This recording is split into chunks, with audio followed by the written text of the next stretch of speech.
तो स्वागत है आपका हमारी रिवीजन सीरीज के अंदर। आज है 10 मार्च। अभी तक हमारे 4 चैप्टर कंप्लीट हो चुके हैं इस रिवीजन सीरीज के अंदर और ये हमारा 5वां चैप्टर चल रहा है। अभी तक हम employment, rural development, India, Pakistan, China और chapter number 1 Indian economy on the eve of independence complete कर चुके हैं। ये चैप्टर का सीरीज का हमारा 5th चैप्टर है और आप देख सकते हो कि भैया 10 दिन के अंदर हम अपना हाफ रिवीजन कर चुके हैं by giving just 30 to 40 minutes daily और थोरली हम रिवाइज कर रहे हैं, तो बहुत ज्यादा बेनिफिट आपको मिल रहा है। ये नोट्स चाहिए, डिस्क्रिप्शन के अंदर टेलीग्राम ग्रुप का लिंक है, तो आप उसको ले सकते हैं वहां पर जाके नोट्स को। तो फटाफट से हम रिवाइज करेंगे। हमने कल क्या देखा, ये मोमेंटम क्रिएट करेंगे और फिर आज की हम पढ़ाई करेंगे। तो सबसे पहले हमने देखा था इंडिया 1947 में आजाद हुआ था। 15 अगस्त को इंडिया के पास फिर 3 डिसीजन थे कौन सी इकोनॉमी फॉलो करनी है। कैपिटलिस्ट इकोनॉमी, जिसमें सारे डिसीजन कौन लेगा, मार्केट डिमांड और फोर्सेस लेंगी, डिमांड सप्लाई की। सोशलिस्ट इकोनॉमी में सारे डिसीजन गवर्नमेंट लेंगे, तो गवर्नमेंट ने क्या चूज किया, मिक्स्ड, जिसमें कैपिटल भी था और सोशलिस्ट भी था। तो जवाहरलाल नेहरू जी ने और बाकी सारे लीडर्स ने मिलकर डिसाइड किया कि वो मिक्स्ड इकोनॉमी फॉलो करेंगे। इसके बाद 1948 में पहली बार इंडियन पॉलिसी रेजोल्यूशन आया और 1950 के अंदर हमारा प्लानिंग कमीशन फॉर्म हुआ था। ओके, इसके बाद हमारे आते हैं गोल्स ऑफ 5 ईयर प्लान। जैसे यहाँ से याद आता है हमको कि हमारा इंडिया का फर्स्ट 5 ईयर इंडिया का जो फर्स्ट 5 ईयर प्लान आया था वो आया था 1951 में और उसमें हमारे गोल्स होते हैं 5 ईयर प्लान के। तो उसके अंदर प्लान के बारे में बात हो रही है। तो प्लान क्या है हमारा, प्लान का मतलब है कि इंडिया के नेशंस की जो रिसोर्स है वो कैसे यूज की जाएंगी। स्पेसिफिक टारगेट्स होते हैं, स्पेसिफिक ऑब्जेक्टिव्स होते हैं जो उनको स्पेसिफिक टाइम में अचीव करने होते हैं। इसके बाद हमने पर्सपेक्टिव प्लान के बारे में पढ़ा था बॉडी में। पर्सपेक्टिव प्लान जो 20 साल का विजन होता है उसे पर्सपेक्टिव प्लान बोला जाता है। ओके, इसके बाद आई थी बात कि प्लान में गोल्स क्यों होने चाहिए। ये बात इंपॉर्टेंट आई थी कि why should plan have some clearly specified goals. तो इसका मतलब ये था क्योंकि कुछ गोल्स होते हैं जो मोस्ट प्रायोरिटी के होते हैं और कुछ गोल्स होते हैं जो लेस प्रायोरिटी के होते हैं। जो मोस्ट प्रायोरिटी के उसमें ज्यादा टाइम, ज्यादा रिसोर्सेज इन्वेस्ट होती हैं एंड वाइसा वर्सा। इसके बाद इंपॉर्टेंट क्वेश्चन था हमारा गोल्स ऑफ 5 ईयर्स प्लान। हमारे 4 गोल्स है growth, modernisation, self reliance, equity. Growth, self reliance, modernisation और इक्विटी। ग्रोथ क्या बोलता है, इंडिया की कैपेसिटी में इंक्रीज हो रहा है गुड्स एंड सर्विसेज को प्रोड्यूस करने के लिए। और वो कैसे फाइंड आउट करते हैं, अगर हमारा जीडीपी इंक्रीज हो रहा है मतलब हमारी इकोनॉमिक ग्रोथ हो रही है। और जीडीपी कैसे बनता है, प्राइमरी, सेकेंडरी और टर्शरी सेक्टर को मिला के। मॉडर्नाइजेशन के अंदर हमने मेन 2 पॉइंट पढ़े थे। पहला, न्यू टेक्नोलॉजी को यूज करना और दूसरा, आउटलुक में चेंज लाना, उसको बोला जाता है मॉडर्नाइजेशन। तीसरा हमने सेल्फ रिलायंस पढ़ा था। सेल्फ रिलायंस का मेन मोटिव क्या था कि हमको उन गुड्स का इंपोर्ट अवॉइड करना चाहिए जो हम इंडिया में खुद बना सकते हैं। इसके पीछे थॉट ये था कि अगर हम ऐसा नहीं करेंगे तो भारत पे अगर हम डिपेंडेंट हो गए तो बाहर के लोग हमारी पॉलिसी मेकिंग में इंटरफेयर करेंगे और वो इंडिया की सोवरेनिटी के लिए एक थ्रेट हो जाएगा। ओके, इसके बाद इक्विटी देखा था। इक्विटी का मतलब ये था कि जो भी हमारी इकोनॉमिक बेनिफिट्स हैं हमारी कंट्री के, तो वो रिच को तो मिलने ही चाहिए लेकिन साथ साथ पुअर को भी मिलने चाहिए। ऐसा ना हो कि सारा बेनिफिट रिच ही ले जाए और ऐसा ना हो कि कोई भी बेनिफिट पुअर को ना मिले। तो उन्होंने बोला इक्विटी मतलब all the economics gain should be share not only with rich but also with the poor section of the society. Okay, इसके बाद हमने पढ़ा था कि एग्रीकल्चर सेक्टर के अंदर उन्होंने 2 स्टेप्स मेजर उठाए थे जो एग्रीकल्चर स्टैग्नेशन को अवॉइड करने के लिए थे। पहला था हमारा लैंड रिफॉर्म्स, दूसरा हमारा ग्रीन रेवोल्यूशन। ग्रीन रेवोल्यूशन से हम आज स्टार्ट करेंगे लेकिन उससे पहले हम लैंड रिफॉर्म्स का रिवाइज कर लेते हैं। लैंड रिफॉर्म्स 2 आए थे। पहला लैंड रिफॉर्म क्या आया था कि ओनरशिप बदली गई थी और दूसरा लैंड रिफॉर्म क्या था, लैंड सीलिंग लगाई गई थी। What do you mean by ceiling, maximum limit लगाई गई थी कि कौन कितना लैंड ओनरशिप होल्ड कर सकता है। तो जरूरत क्या थी, सबसे पहले तो ये बात करते हैं कि लैंड रिफॉर्म्स लाए क्यों थे। तो पहला रीजन था कि जो भी बीच के इंटरमीडिएरीज थे उनका एक्सप्लॉयटेशन खत्म करना था और दूसरा सेल्फ रिलायंस क्रिएट करना था क्योंकि हम यूएसए पर बेस्ड थे for import of food grains. Okay, तो ओनरशिप बदली गई, जो एक्चुअल कल्टीवेटर्स थे उनको ओनरशिप बना दिया गया था। इसके कुछ पॉजिटिव इफेक्ट हुए थे, इससे कुछ नेगेटिव इफेक्ट्स भी थे। पॉजिटिव पॉजिटिव इफेक्ट क्या थे, 2 करोड़ जो भी टेनेंट्स थे वो डायरेक्टली गवर्नमेंट के कंट्रोल में आ गए थे एक्सप्लॉयटेशन से बच के। और दूसरा, ये जो भी कल्टीवेटर्स थे उनको जिनको लैंड दिया गया था उनके पास इंसेंटिव आ गया था कि वो क्या कर सकते हैं, काम कर सकते हैं। मेरी जमीन तो मैं कुछ भी कर सकता हूं, तो वो वाला एक फायदा उनको मिल गया था। डिसएडवांटेज क्या है, सबसे पहला कि ये सारे फायदे हम नहीं उठा पाए। क्यों नहीं उठा पाए, क्योंकि इसमें कुछ लूप होल्स थे, कुछ कमियां थी जिसका फायदा किन्होंने उठाया, हमारे जमींदार लोगों ने उठाया।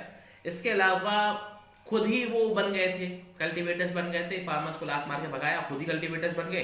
तो भाई हम कल्टीवेटर है तो लैंड भी किसको मिलेगा, हमको ही मिलेगा। और इसके अलावा जो बहुत छोटे फार्मर्स थे उन तक फायदा नहीं पहुंच पाया था।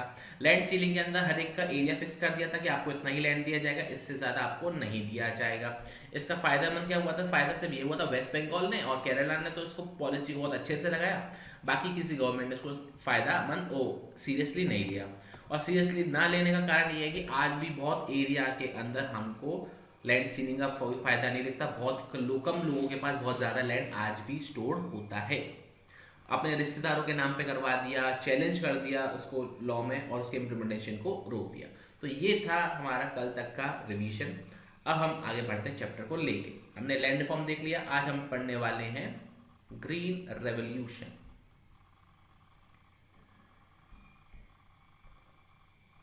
चलिए पढ़ते हैं ग्रीन रेवोल्यूशन। तो सबसे पहले पढ़ेंगे ग्रीन रेवोल्यूशन की जरूरत क्यों थी। जैसे हमने उसमें पढ़ा था लैंड रिफॉर्म्स में लैंड रिफॉर्म की जरूरत क्यों थी, वैसे यहाँ पे भी पढ़ेंगे ग्रीन रेवोल्यूशन की जरूरत क्यों थी। देखो सबसे पहले उन्होंने वही बात बोली कि 75% पॉपुलेशन एग्रीकल्चर पर डिपेंडेंट थी और एग्रीकल्चर प्रोडक्टिविटी वो बहुत कम थी, हद से ज्यादा कम थी। क्यों कम थी, क्योंकि उसमें दो चीजें मेन कम थी। पहली तो टेक्नोलॉजी बहुत पुरानी थी और दूसरा इन्वेस्टमेंट नहीं था, वो इंफ्रास्ट्रक्चर नहीं था जो उसकी प्रोडक्टिविटी को इंक्रीज करा पाता। तो ध्यान रखना एग्रीकल्चर सेक्टर के अंदर इंफ्रास्ट्रक्चर की कमी थी और इसके अलावा टेक्नोलॉजी बहुत पुरानी थी, इस वजह से जो प्रोडक्टिविटी थी वो काफी कम थी। ठीक है, ये चीज क्लियर हो गई, ये मेन कारण थे। और इसके अलावा इंडिया की जो मेजर प्रोडक्टिविटी थी वो मानसून पर बेस्ड थी और कभी कभार अगर मानसून गया तो जो फार्मर्स थे वो चले जाते थे। क्यों चले जाते थे, क्योंकि छोटे फार्मर्स के पास रेगुलर इरिगेशन फैसिलिटीज की फैसिलिटी नहीं थी, उनके पास उतना पैसा नहीं था कि वो रेगुलर इरिगेशन फैसिलिटीज का फायदा उठा पाए। तो ये सारी चीजें थी जिस वजह से ग्रीन रेवोल्यूशन को क्या किया गया, इंट्रोड्यूस किया गया। अब बात करते हैं ग्रीन रेवोल्यूशन एक्चुअल में किस चीज को कहते हैं। तो ग्रीन रेवोल्यूशन का मतलब है रेफर्स टू इंक्रीज क्या increase in production of food grains. ठीक है, फूड ग्रेन्स में इंक्रीज को, और फूड ग्रेन्स कैसे इंक्रीज हो रहे थे, क्योंकि हम क्या यूज कर रहे थे, high yield variety seeds use कर रहे थे और पर्टिकुलरली किसके लिए, वीट और राइस के लिए। तो एक नंबर की बहुत प्यारी डेफिनेशन है जो आपको रटनी है बैठ के। तो HY सीड्स का मतलब क्या होता है, वी फूड ग्रेन्स में राइज होना, क्योंकि हम HYV सीड यूज कर रहे हैं और स्पेशली किस चीज के लिए, वीट और राइस के लिए। अच्छा, एक बात यहाँ पर इन्होंने बहुत बोली है, बहुत इंपॉर्टेंट बोली है कि ग्रीन रेवोल्यूशन में HYV सीड्स करने के लिए तीन चीजों की बहुत ज्यादा जरूरत है। एक फर्टिलाइजर्स, एक पेस्टिसाइड्स और तीसरा रेगुलर सप्लाई ऑफ वाटर। क्या ग्रीन रेवोल्यूशन का आपको फायदा उठाना है तो आपको तीन चीजें चाहिए होती थी। पहला आपको चाहिए होता था फर्टिलाइजर्स, दूसरा आपको चाहिए होता था पेस्टिसाइड और तीसरा आपको चाहिए था रेगुलर सप्लाई ऑफ वाटर्स। तो कुछ फार्मर्स जो थे, जो बड़े फार्मर्स थे, जो इन चीजों को इजीली हैंडल कर पाते थे, वो तो बड़े मजे से फायदा उठा लेते हैं। लेकिन कुछ फार्मर्स ऐसे थे जिनके पास उतना पैसा नहीं था कि वो रेगुलरली इरिगेशन फैसिलिटीज ले पाए, रेगुलरली फर्टिलाइजर्स खरीद पाए और रेगुलरली हमारे फर्टिलाइजर और पेस्टिसाइड दोनों खरीद पाए। तो कुछ कमियां थी जिनके लिए हमने कुछ स्टेप्स उठाए थे। अब वो देखेंगे कि क्या है, आगे पढ़ेंगे। लेकिन अभी तो मैंने आपको बताया कि ग्रीन रेवोल्यूशन का आपको फायदा उठाना था तो आपको तीन चीजें चाहिए होती थी, फर्टिलाइजर्स, पेस्टिसाइड्स और रेगुलर सप्लाई ऑफ वाटर। अब बात करते हैं ग्रीन रेवोल्यूशन, पहले चलो मैं मार्क करवा देता हूँ। The use of seeds require the use of fertilisers. ठीक है, फर्टिलाइजर्स चाहिए थे, पेस्टिसाइड चाहिए थे इन करेक्ट क्वांटिटी, मतलब ऐसा नहीं हो कि अंधाधुंध फैलाए जा रहे हो, नहीं, अच्छी क्वांटिटी में, and regular supply of water. अगर ये तीनों चीजें सही क्वांटिटी में अगर डाली जाती थी तो जो प्रोडक्शन था वो बहुत ज्यादा होता था। अब बात करते हैं कि ये ग्रीन रेवोल्यूशन इंप्लीमेंट कैसे हुआ। तो देखो दो फेजेस में इंप्लीमेंट हुआ था। पहला फेज था 1965 से 1975 तक और दूसरा फेज था 1975 से 1985 तक। ओके, तो देखो सबसे पहले कहां लॉन्च हुआ था ग्रीन रेवोल्यूशन, पैट में, पंजाब, आंध्र प्रदेश एंड तमिलनाडु। कहां पे हुआ था, पैट में, PAT, पैट में इस चीज को इंप्लीमेंट किया गया था। और यहां पर देखा था कि अरे वाह, यहां पे तो वीट का प्रोडक्शन काफी ज्यादा ग्रो हो गया। ये क्लियर हो गया। तो सबसे पहले जो HYV सीड्स थे वो इन तीन स्टेट्स में लगाए गए थे, पंजाब में, आंध्र प्रदेश में और तमिलनाडु में। और यहाँ पे जो वीट का प्रोडक्शन था वो काफी ग्रो कर गया था।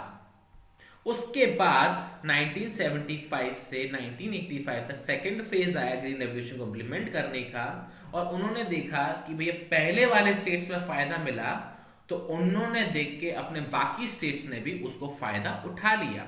ये चीज क्लियर हो गया।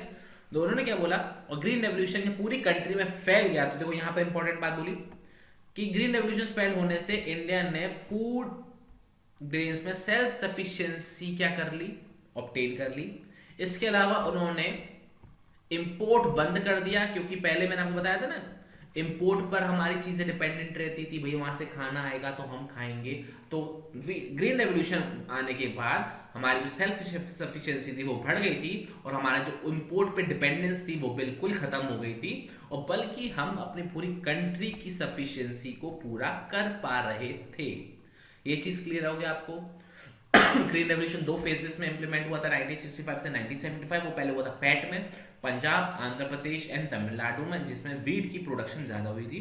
उसके बाद पूरे इंडिया में लगाया गया, और प्रोडक्शन कुछ इस तरीके से बढ़ गया था कि इंडिया सेल्फ सफिशिएंट हो गया था। इंपोर्ट उसने टोटली बंद कर दिए थे फूड ग्रेन्स के, और वो अब किसी की दया पर निर्भर नहीं कर रहा था, वो खुद से आत्मनिर्भर बन गया था। अब आगे बात करते हैं। देखो इन्होंने कुछ बातें बोली हैं। इन्होंने क्या बातें बोली है, जरा इसको मैं जूम करके आपको बता देता हूं। एग्रीकल्चर में आउटपुट तो हो रही थी, लेकिन वो उतनी नहीं हो रही थी, जितनी जरूरत थी उतनी नहीं हो रही थी। वही बात इन्होंने बोली है। अब जरा पढ़ते हैं। अच्छा, मेन चीज यहां पे बोली है कि लार्ज, अच्छा देखो यहां पे इन्होंने बोला है कि एग्रीकल्चर की प्रोडक्टिविटी तो इंक्रीज हो रही थी, लेकिन उसका फायदा इकोनॉमी में मिल रहा था कि नहीं मिल रहा था, अब इसकी बात हो रही है। तो देखो उन्होंने क्या बोला, ज्यादातर जो भी प्रोडक्शन हो रहा था वो सेल्फ कंजम्पशन पर जा रहा था फार्मर्स का, क्योंकि फार्मर्स ही बहुत सारे लोग थे, और जो भी कंजम्पशन सबसे ज्यादा जा रहा था वो सेल्फ कंज्यूम कर रहे थे, और कुछ ही सेक्शन जो था वो बाहर बेचा जा रहा था। ये चीज क्लियर हो गई। तो उस चक्कर में इकोनॉमी कंट्रीब्यूट नहीं कर रही थी, और अगर जब जाता था तब ग्रो करती थी। मतलब ये हम जो फूड ग्रेन्स उगा रहे हैं खुद ही कंज्यूम करेंगे तो इकोनॉमी ग्रो नहीं करेगी, लेकिन जब हम उसको बाहर बेचने जाएंगे तब उसकी हमारी जो इकोनॉमी है वो ग्रो करेगी। यही चीज इन्होंने यहां पर बोली है। पढ़ेंगे, if a large proportion of this increase is consumed by the farmer themselves instead of being sold in the market, the higher output will not make such difference in the economy as a whole। मतलब इन्होंने warning दी है या बताया है कि जो भी production में इंक्रीज हुआ था, अगर वो फार्मर खुद ही कंज्यूम कर लें तो उसका इकोनॉमी में कोई भी ग्रेट फायदा नहीं मिलेगा। और इन्होंने बोला अगर वो मार्केट में बेच देते हैं तो मार्केट में डिफरेंस क्रिएट करेगा। ये चीज क्लियर हो गई। हम खुद सेल्फ कंज्यूम कर रहे हैं तो कोई इकोनॉमी में फायदा नहीं पहुंचेगा, बाहर बेचने जाएंगे तो फायदा मिलेगा। और जो बाहर बेचने जाते थे उसकी एक डेफिनेशन बना दी, मार्केटेड सरप्लस। ध्यान रखना, एक नंबर की डेफिनेशन आ सकती है। तो जो पोर्शन जो मार्केट में बेचा जा रहा था उनके प्रोड्यूस का, उसको क्या बोला जाता, मार्केटेड सरप्लस बोला जाता था। आई होप ये चीज आपको क्लियरली समझ में आ रही है। अभी तक मैं आपको फटाफट से बताता हूं हमने अभी तक क्या देखा है, क्योंकि ऐसा लगता है कि हमको बाबा हम शायद भूल गए। तो सबसे पहले हमने देखा था कि ग्रीन रेवोल्यूशन लाए क्यों थे, नीड क्या थी। सबसे पहले हमारी पॉपुलेशन 75% पॉपुलेशन किस पे बेस्ड थी, एग्रीकल्चर पे बेस्ड थी। एग्रीकल्चर में प्रोडक्टिविटी बहुत कम थी, दो कारणों की वजह से, टेक्नोलॉजी पुरानी थी, इंफ्रास्ट्रक्चर की कमी थी। इसके अलावा मानसून पर बेस्ड थे। अगर मानसून कम पड़ जाता तो फार्मर्स के पास इरिगेशन फैसिलिटीज उतनी नहीं होती थी कि वो प्रोडक्शन को ग्रो करा पाए। ग्रीन रेवोल्यूशन क्या था, एचवाईवी सीड्स को यूज किया, व्हीट और राइस का प्रोडक्शन इंक्रीज किया। इसके अंदर तीन चीजों की मेन रिक्वायरमेंट होती थी, पेस्टिसाइड, फर्टिलाइजर और रेगुलर सप्लाई ऑफ वाटर। दो फेजेस में आया था। पहले फेज में आया था पैट में, पंजाब, आंध्र प्रदेश, तमिलनाडु में व्हीट का प्रोडक्शन इंक्रीज हुआ था। फिर आया था रेस्ट ऑफ द इंडिया में, और रेस्ट ऑफ इंडिया में आने का फायदा क्या हुआ, सेल्फ सफिशिएंट हो गए थे, इंपोर्ट से इंडिपेंडेंट हो गए थे, और हम किसी की मर्जी पर हम नहीं जी रहे थे। इसके अलावा उन्होंने बात बोला कि अगर हम बेच देंगे मार्केट में तो इकोनॉमी में फायदा मिलेगा, नहीं बेचेंगे तो इकोनॉमी में फायदा नहीं मिलेगा। और जो पोर्शन बेचते थे उसको बोला जाता था मार्केटेड सरप्लस। अभी तक हमने जो पढ़ा उसका रिवाइज कर लिया। आई होप आपको रिवीजन क्लियर हो रहा होगा। अब बात करते हैं हमारा ग्रीन रेवोल्यूशन के फायदे क्या रहे, बेनिफिट्स ऑफ ग्रीन रेवोल्यूशन। तो सबसे पहले उन्होंने बोला कि इतना ज्यादा प्रोडक्शन हो गया था कि मार्केट में सप्लाई इतनी इंक्रीज हो गई। तो हमारी जब मार्केट में सप्लाई इंक्रीज होती है तो हमारे प्रोडक्ट की जो प्राइस है वो बाकियों के कंपैरिजन में कितनी हो गई, कम हो गई। तो प्राइस सस्ते हो गए प्रोडक्ट्स के। दूसरा ये जो हमारे बहुत ही निचले सेक्शन है सोसाइटी के, जो ज्यादा पैसे अफोर्ड नहीं कर पा रहे थे, अब वो उस प्राइस के डिक्लाइन होने का फायदा उठा पा रहे थे और वो उन प्रोडक्ट्स को खरीद पा रहे थे। ये चीज क्लियर हो गया? यहाँ तो कोई डाउट? क्योंकि जो गरीब लोग होते हैं उनका मेजरली पोर्शन खाने पीने पे खर्च होता है, ना कि सेविंग्स पे। और हम जो थोड़े से सेल्फ सफिशिएंट लोग हैं, हमारा मेजर पोर्शन सेविंग्स में जाता है, ना कि खर्चों में। तो जो छोटे लोग थे, जो गरीब परिवार के लोग थे, उनका मेजर पोर्शन जो खाने पीने में जाता था, उनके भी पैसे सेव होना स्टार्ट हो गए थे, क्योंकि प्राइसेस में क्या आ गए थे, डिक्लाइन आ गए थे। इसके अलावा इन्होंने बोला कि इतना ज्यादा प्रोडक्शन हो गया था कि हमने बफर स्टॉक क्रिएट करना स्टार्ट कर दिया था, जो आगे चल के जरूरत के समय पे काम आ रहा था। जैसे मान के चलो, हमें पता ना सारा सामान इकट्ठा हो गया है, जब इंडिया में किसी को जरूरत पड़ेगी तो वो स्टॉक वहां पर बेच दिया जाएगा। ये चीज क्लियर हो गई। तो बफर स्टॉक भी इकट्ठा हो गया था। तो मेन 3 चीजें हमने देखी यहाँ पे बेनिफिट। पहला, मार्केट में प्राइसेस कंपैरिजन सबके कंपैरिजन कम हो गए। दूसरा, जो लो इनकम पीपल थे वो फायदा उठा पा रहे थे, क्योंकि उनका मेजर पोर्शन पैसा खर्च ही होता था खाने पीने पे। और तीसरा कि बफर स्टॉक इकट्ठा हो रहा था, जो कि शॉर्टेज के टाइम पे उसको पूरा किया जा सकता है। क्या सब कुछ अच्छा चला ग्रीन रेवोल्यूशन में? The answer is no. कुछ अच्छा था, कुछ अच्छा नहीं भी था। जो रिस्क थे, अब हम वो पढ़ने वाले हैं कि सब कुछ बढ़िया चला बिना किसी दिक्कत के? नहीं, रिस्क थे। तो अब हम पढ़ने वाले हैं ग्रीन रेवोल्यूशन के रिस्क अंडर ग्रीन रेवोल्यूशन। तो पहला रिस्क क्या था कि बड़े फार्मर्स और छोटे फार्मर्स के बीच में गैप बढ़ जाएगा। क्या रिस्क था? बड़े फार्मर्स और छोटे फार्मर्स के बीच में रिस्क बढ़ जाएगा। वो ऐसा क्यों था?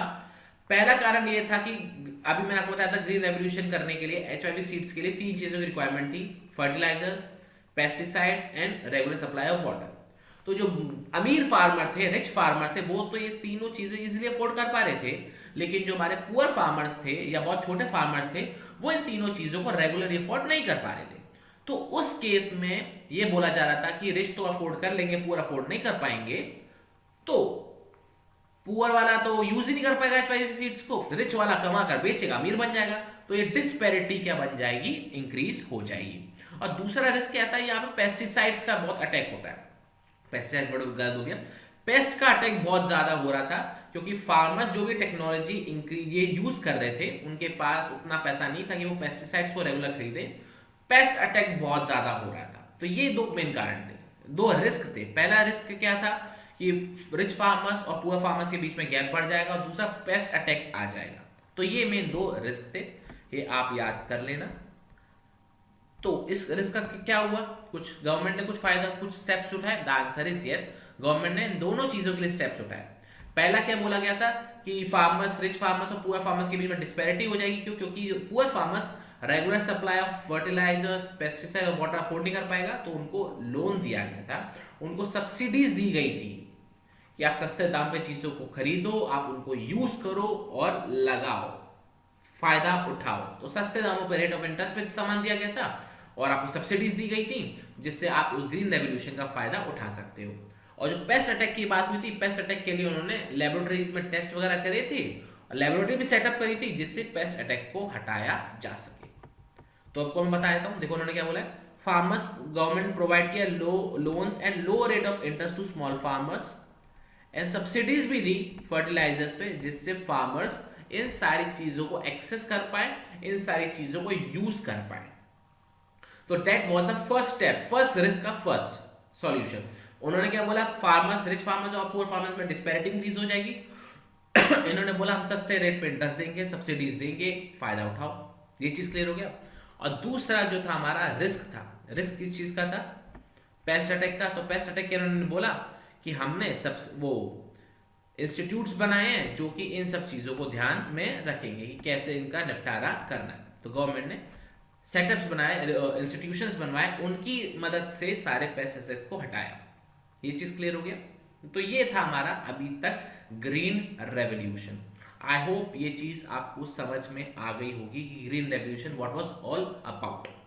हमने क्या देखा? नीड क्या थी, ग्रीन रेवोल्यूशन मतलब समझा, उसके बेनिफिट्स देखे, रिस्क देखा, और रिस्क को कैसे अवॉइड किया गया, ये चीज देखा। अब जो सबसे बड़ा टास्क आता है या सबसे बड़ा सवाल आता है वो ये है, जो अभी हमने सब्सिडीज की बात करी थी, रिच फार्मर्स और पुअर फार्मर्स के बीच में हमने पुअर फार्मर्स को सब्सिडीज दी थी। तो उन सब्सिडीज को लेके बहुत भयंकर डिबेट छिड़ पड़ी थी कि सब्सिडीज देनी चाहिए या नहीं देनी चाहिए। ठीक है, बहुत बड़ा मतलब बखेड़ा खड़ा हो गया था, तो इस पे पर्टिकुलर टॉपिक ही बना दिया गया था। बहुत से लोग फेवर में थे, बहुत से लोग अगेंस्ट में थे, बहुत से लोग फेवर में थे, बहुत से लोग अगेंस्ट में थे। तो हम पढ़ने वाले हैं एक एक के बारे में, कौन कौन से फेवर में थे, कौन कौन से अगेंस्ट में थे। तो डिबेट अब पढ़ेंगे सब्सिडीज की। देखो अब इसका बैकग्राउंड देखते हैं, क्या था डिबेट ओवर सब्सिडीज, फिर देखेंगे क्या है। देखो फार्मर्स को नया नया लैंड दिया गया था। कुछ फार्मर्स ऐसे थे जो कि आज भी टेनेंट थे। अगर मैं आपको बोलूं कि ये चीज नहीं, ये चीज एक्सपेरिमेंट करो, तो अगर आपकी वो इनकम पर बेस है तो आपको डर लगता है कि यार मैं चीज एक्सपेरिमेंट करूंगा, कल को नहीं चली, मेरा पूरा पैसा बर्बाद हो जाएगा, मैं लुट जाऊंगा और मैं सूली पर लटक जाऊंगा। तो ये चीजें पहले बहुत हो रही थी।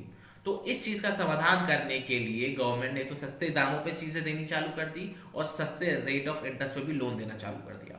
तो सब्सिडीज था वो सरकारी खजाने में पड़ रहा था बोझ, क्योंकि चीजों को हम सस्ती दे रहे हैं। सस्ती को कैसे दे रहे हैं भैया, बेचने वाले को पैसा दे रहे हैं, बस तभी तो बेचने वाला सामने सस्ता सामान प्रोवाइड कर रहा है। सब्सिडीज कैसे दी जाती है कि हम इसको पैसे दे रहे हैं कि भैया उनको सस्ती देना, तो ये होती है सब्सिडी। तो ये चीज थी। तो सब्सिडीज का अगेंस्ट में क्या क्या बोला गया, आप जरा ये पॉइंट पढ़ लेते हैं। देखो सबसे पहले उन्होंने बोला सब्सिडीज तब तक देना जब तक इनको प्रॉफिट नहीं होता। जैसी प्रॉफिट कमाना चालू कर दे वो सब्सिडीज को हटा लेना। क्योंकि आप क्यों दे रहे हो उनको सब्सिडी, कि वो एक्सपेरिमेंट कर पाए। अब एक्सपेरिमेंट करके जब प्रॉफिट कमा रहे हैं तो अब क्या बात की सब्सिडी, एक्सपेरिमेंट पूरा हो गया, उनको फायदा पहुंचने लग गया, तो सब्सिडीज को हटा लो। तो पहले कुछ इकोनॉमिस्ट ने ये बोला था कि सब्सिडीज हम टेक्नोलॉजी जो एचवाईवी सीड की टेक्नोलॉजी आई थी या सब्सिडीज जो हम दे रहे हैं वो तब तक देंगे जब तक प्रॉफिटेबल नहीं हो जाता। जैसे प्रॉफिटेबल हो जाता है सब्सिडीज को खत्म कर देना चाहिए। ये बोला था अगेंस्ट सब्सिडी में पहला। दूसरा इन्होंने क्या बोला कि सब्सिडी देने का फायदा फार्मर्स को मिलना चाहिए था। सब्सिडीज देने का फायदा फार्मर्स को मिलना चाहिए था, बट सब्सिडी देने का फायदा मिल रहा था फर्टिलाइजर्स इंडस्ट्रीज को। किसको मिल रहा था, फर्टिलाइजर इंडस्ट्रीज को मिल रहा था। क्यों, क्योंकि गवर्नमेंट फर्टिलाइजर इंडस्ट्रीज को पैसा दे रही थी कि आप उनको चीजें सस्ती में बेचो। तो फार्मर्स का भला नहीं हो रहा था यहाँ पर, वहां पे फर्टिलाइजर इंडस्ट्रीज माला माल हो रही थी पैसे कमा कमा के। तो इन्होंने ये बोला कि अगर आपको फायदा देना है तो फार्मर्स को पैसा दो ना, आप वहां पर सब्सिडी क्यों दे रहे हो, आप इनको सब्सिडी दो, इनको पैसा दो। ये चीज समझ में आ रही है कि नहीं आ रही है। और जो फार्मर्स थे ना, वो बड़े फार्मर्स को भी पैसा मिल रहा था, छोटे फार्मर्स को बेनिफिट मिल ही नहीं रहा था। तो ये दो पॉइंट है जो अभी तक हमने देखे इसके अंदर। अभी तक आगे भी देखते हैं और भी कुछ फेवर में बोला गया, अगेंस्ट में बोला गया कि नहीं बोला गया, बिल्कुल बोला गया। और उन्होंने ये भी बोला था कि फर्टिलाइजर्स आपको उनको फर्टिलाइजर जो सब्सिडीज है आप उनको दो जो नीडी फार्मर्स है। आप सारे फार्मर्स को दे दोगे तो फिर जो मेन जरूरत वाले फार्मर्स है उनको तो नहीं मिलेगा ना। अगर मैं एक रिच फार्मर हूं तो मुझे सब्सिडी मिल रही है, तो किस बात की मिल रही है, क्या मुझे नीड है सब्सिडी की? आंसर इज नो, मुझे नीड नहीं है। जो पुअर फार्मर्स है उनको नीड है, तो आप सब्सिडीज उनको दो, टारगेट लोगों को आप सब्सिडीज दो, ना कि सारे फार्मर्स को दो। तो ये चीज उन्होंने बोला था। और उन्होंने ये भी बोला था क्योंकि टारगेट ग्रुप को नहीं दोगे तो खामखा बोझ पड़ रहा है सरकारी खजाने पे, सबको लुटाए जा रहे हो पैसा। ये चीज उन्होंने बोला था अगेंस्ट में। ठीक है, कि सब्सिडीज क्यों नहीं देनी चाहिए। पहला क्या पॉइंट था कि सब्सिडीज तब तक देना जब तक प्रॉफिटेबल नहीं हो जाता, जैसे प्रॉफिटेबल हो जाए सब्सिडीज बंद कर दो। दूसरे ने बोला था सब्सिडीज फार्मर को तो मिल नहीं रही है, वो तो तुम फर्टिलाइजर इंडस्ट्रीज का फायदा उठा रहे हो। जैसे अभी नहीं बोलते मुकेश मोदी जी को, अंबानी और अडानी का ही फायदा हो रहा है, पब्लिक का थोड़ी ना फायदा हो रहा है। तो वही बात पहले ही बोली जा रही थी, फर्टिलाइजर इंडस्ट्रीज का थोड़ी ना फार्मर्स का थोड़ी ना फायदा हो रहा है, वो तो फर्टिलाइजर इंडस्ट्री का फायदा हो रहा है, तो वो हटाओ। और तीसरा उन्होंने बोला कि भैया टारगेट लोगों को सब्सिडी दो, अदरवाइज कोई फायदा नहीं है। अब बात करते हैं कि फेवर में क्या बोला गया था। कुछ भैया फेवर में थे या नहीं थे? हाँ भाई, कुछ लोग फेवर में थे। तो पहला बोलता था कि नहीं भैया आपको सब्सिडी देनी पड़ेगी। क्यों देनी पड़ेगी? क्योंकि इंडिया के अंदर एग्रीकल्चर एक रिस्की बिजनेस है। क्या उन्होंने बोला था? इंडिया के अंदर एग्रीकल्चर एक रिस्की बिजनेस है।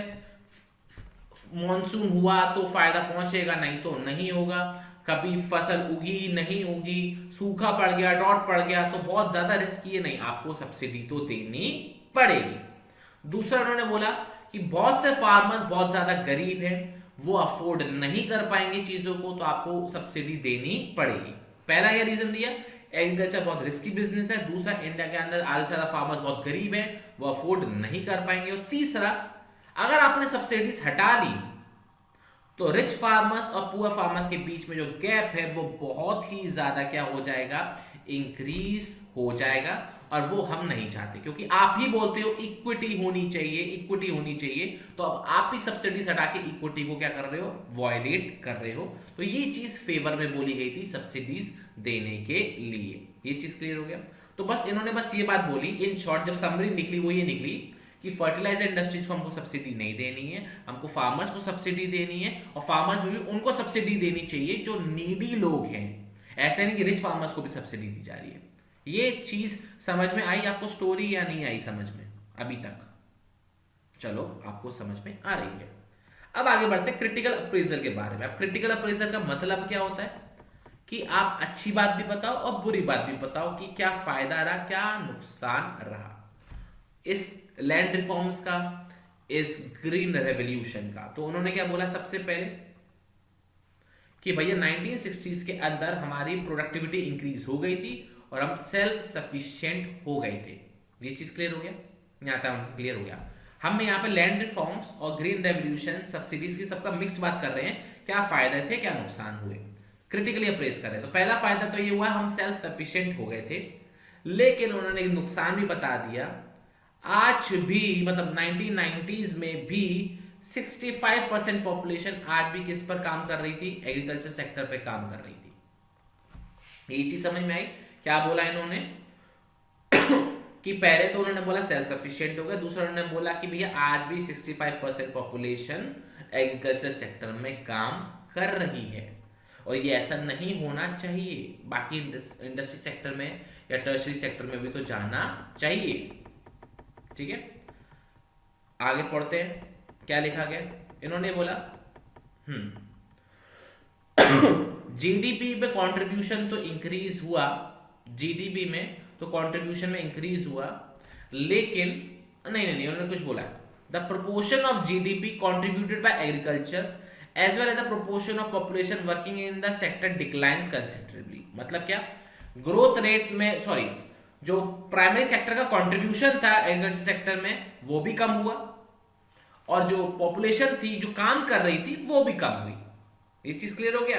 ये उन्होंने बोला 1950 से अंदर 1960 के अंदर जो कंट्रीब्यूशन था जीडीपी में प्राइमरी सेक्टर का वो कम होता चला गया। ये बात इन्होंने यहां पर बोली है।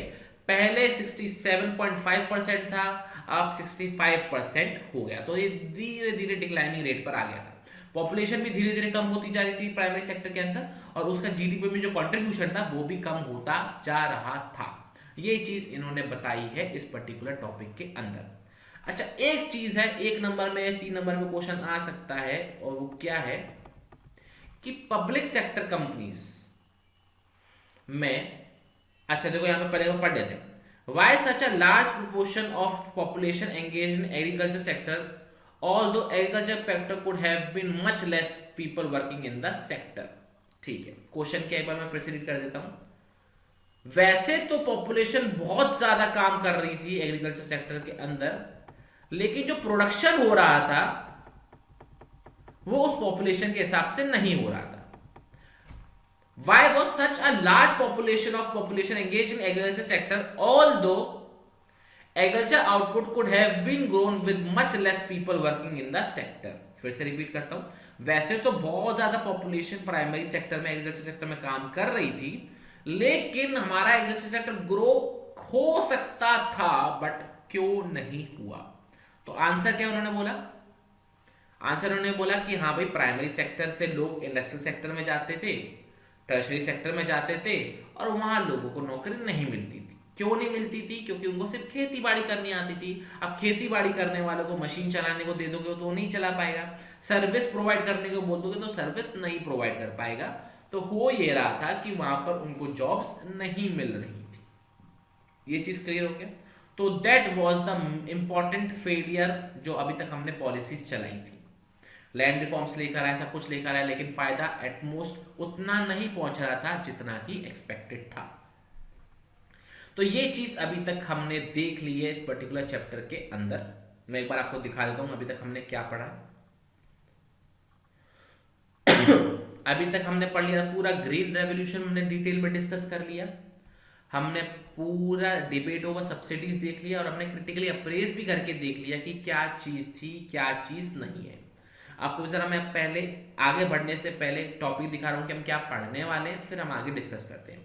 अभी देखो हम इंडस्ट्री एंड ट्रेड के बारे में डिस्कस करेंगे, उसके बाद हम ट्रेड इंपोर्ट सब्स्टिट्यूशन पॉलिसी के बारे में बात करेंगे और कल तक हमारा ये चैप्टर कंप्लीट हो जाएगा। बहुत डिटेल में डिस्कस करेंगे और कल हमारा चैप्टर कंप्लीट हो जाएगा। तो आज की क्लास के लिए हम इतना ही रखेंगे, आज की क्लास के लिए हम इतना ही रखेंगे, क्योंकि मैं नहीं चाहता कि आपको भगाने के चक्कर में आपकी क्वालिटी डाउन कर दूं, पढ़ाने की क्वालिटी डाउन कर दूं। आपको समझ में आना चाहिए। ऑल दो चैप्टर थोड़ा भारी लग रहा होगा, बट कोई बात नहीं, मल्टीपल टाइम्स 2-3 बार रीड करना आपको समझ में आना चालू हो जाएगा। तो 1 मिनट लगाता हूं, मैं समझ बताता हूं हमने चैप्टर में क्या देखा। सबसे पहले हमने 3 टाइप की इकोनॉमी देखी, कैपिटलिस्ट, सोशलिस्ट, मिक्स्ड। फिर हमने 5 ईयर प्लान्स देखे जिसमें गोल देखे, हमारे गोल्स क्या थे, ग्रोथ, मॉडर्नाइजेशन, सेल्फ रिलायंस और इक्विटी। देर आफ्टर हमने लैंड रिफॉर्म्स देखे। लैंड रिफॉर्म 2 थे, ओनरशिप बदलना, सीलिंग लगाना, उनके बेनिफिट, उनके डिसएडवांटेजेस। फिर ग्रीन रेवोल्यूशन देखा, ग्रीन रेवोल्यूशन क्यों था, चाहिए था, ग्रीन रेवोल्यूशन मतलब क्या, उसका बेनिफिट क्या था, उसका रिस्क क्या था और उसको रिस्क से बचाने के लिए गवर्नमेंट ने क्या स्टेप्स उठाए। फिर हमने सब्सिडीज के बारे में बात करी, सब्सिडीज के अगेंस्ट में कौन था और उसके फेवर में कौन था। और लास्ट में हमने चेक किया कि लैंड रिफॉर्म्स और ग्रीन रेवोल्यूशन और डिबेट ओवर सब्सिडीज का फायदा या नुकसान क्या रहा। तो अभी तक हम यहां तक कंप्लीट कर चुके हैं और कल से हम स्टार्ट करेंगे इंडस्ट्री एंड ट्रेड और कल ये हम चैप्टर को पूरा का पूरा कंप्लीट कर लेंगे। आई होप ये चीज आपको समझ में आ रही है। अगर आपको कुछ भी दिक्कत आ रही है तो आप मुझको कमेंट सेक्शन में बताइए कि आपको क्या दिक्कत आ रही है। नहीं तो आपको नोट्स पे मेरा नंबर दिख रहा है, आप मेरे को पर्सनली भी मैसेज करोगे तो भी मैं आपकी क्वेरीज का रिप्लाई करूंगा। और आपको लगता है कि आपको किसी दोस्त के संग इसको शेयर करना चाहिए तो आप उनके संग शेयर कर दीजिएगा।